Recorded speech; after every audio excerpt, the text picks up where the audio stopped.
All right, I'm sitting here in a crawl space that we just got done doing a total encapsulation on. For those of you who might not know what total encapsulation means in a crawl space, it basically means we're creating a closed, sealed environment. I know everybody has seen crawl space vents around here in North Carolina. If you have a house with crawl space vents, you probably have a pretty humid crawl space, and where you have humidity and moisture, you can have mold growth. And in this particular case, they had pretty bad mold growth, so all the floor joists were black with mold, so we had to go and physically clean and remove all that mold, and we got them looking pretty good. As you can see, all of them look about the same. The other thing we do in encapsulation is we put the heavy-duty 10 mil plastic down. We also put 2.5 inch thick foam insulation. It's called Borafoam. It's got anti-termite properties as well as flame retardant properties. We insulate the walls of the crawl space with that.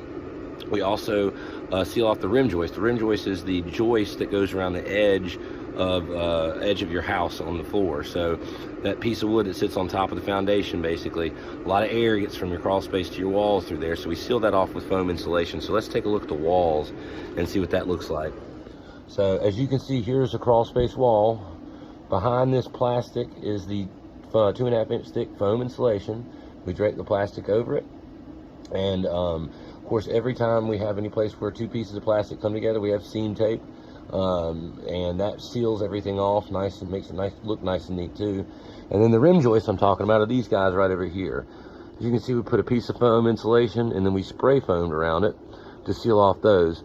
The other thing that we seal off is what they call the intrusions. So anywhere where plumbing or electrical or HVAC goes from your crawl space to your house, we seal all those off. Basically, if you don't seal those off, it's just the same as having about a 1 square foot hole in your floor. That's how many holes and things are in the typical house. In bigger houses, of course, it's going to be a bigger hole. So we seal all those off. And in this particular case, this crawl space averaged about 95% humidity, which is really high. So we had to install a dehumidifier, and so we go with the Mega Dry dehumidifier. It is Wi-Fi connected, so you can not only monitor your temperature and humidity, but you can control this unit using an app on your phone.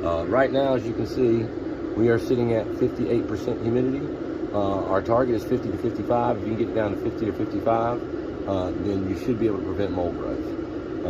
And so that's basically all the elements. The only thing this thing is missing is a French drain. It did not need a French drain in this particular case, but that's how you get a dry crawl space. So if you have crawl space issues, just give us a call. It's LL Manning Property Services.